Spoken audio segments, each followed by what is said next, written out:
the man who hijacked a plane, then vanished forever. D.B. Cooper. Airports across the United States were filled with families, businessmen, and travelers rushing home for the holidays. The day before Thanksgiving, November 24, 1971. People checked their luggage, bought coffee, and waited patiently for their flights. At Portland International Airport, everything looked completely normal.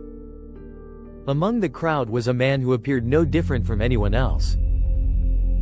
He was dressed in a black business suit, a white shirt, a thin black tie, polished black shoes, and carried a simple black briefcase.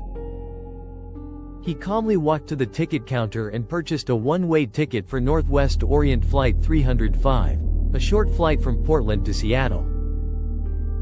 The name written on the ticket was Dan Cooper. No one had any reason to suspect him. Airport security in 1971 was nothing like today. There were no metal detectors, no body scanners, and passengers weren't even required to show identification before boarding domestic flights.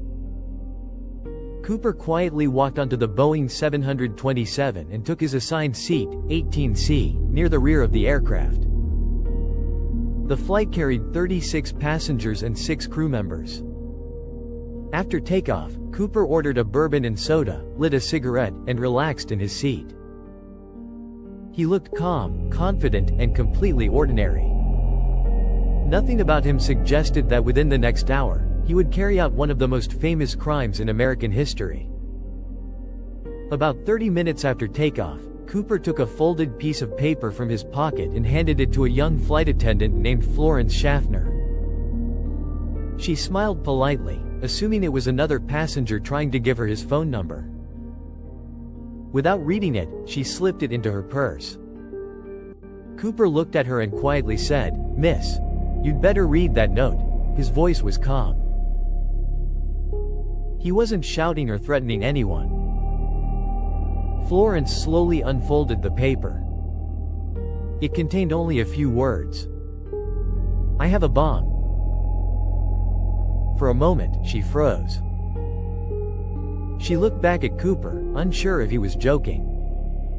Cooper slowly opened his briefcase just enough for her to see inside. She later told investigators that she saw several red cylinders connected by wires attached to what looked like a battery. Whether it was a real bomb or a fake has never been confirmed, but in that moment, she believed every word he said. Cooper calmly explained his demands. He wanted $200,000 in cash. He wanted 4 parachutes.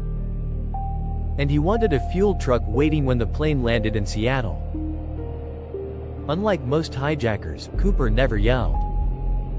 He never hit anyone. He never panicked. He simply spoke politely, almost like a businessman discussing a deal.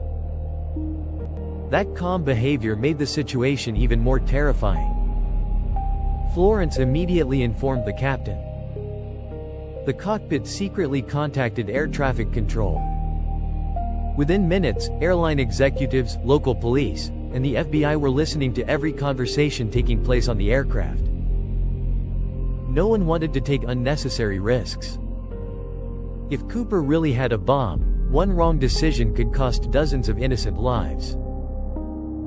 To buy time, the aircraft remained in the air, circling above Seattle while authorities rushed to collect the ransom money.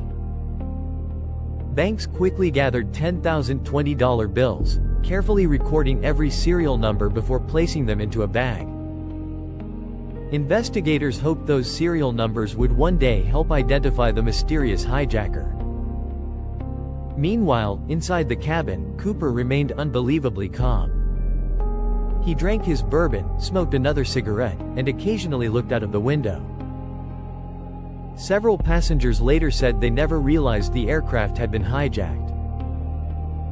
To them, it simply felt like the plane was delayed. Finally, after nearly 2 hours, Flight 305 landed safely in Seattle. Police vehicles surrounded the runway while FBI agents watched from a distance. Following Cooper's instructions, Airline employees delivered the bag containing $200,000 along with 4 parachutes.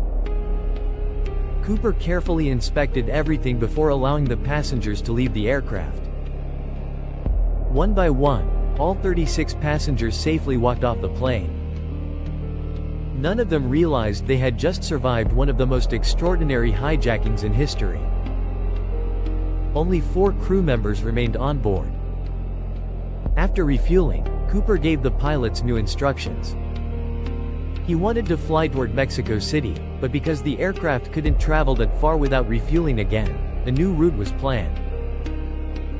Cooper accepted the change without argument.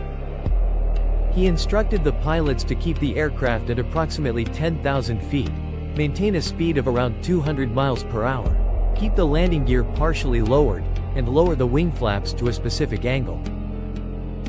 The pilots were surprised. These weren't random instructions. Whoever Cooper really was, he clearly understood aircraft performance. Later, many investigators believed he might have received military training or worked in aviation because only someone with technical knowledge would know exactly how to prepare a Boeing 727 for a parachute jump. The aircraft took off once again, disappearing into the dark skies above the Pacific Northwest. Heavy rain covered the windows. Strong winds shook the plane, and outside, the temperature was below freezing. Inside the cabin, Cooper tied the bag of ransom money around.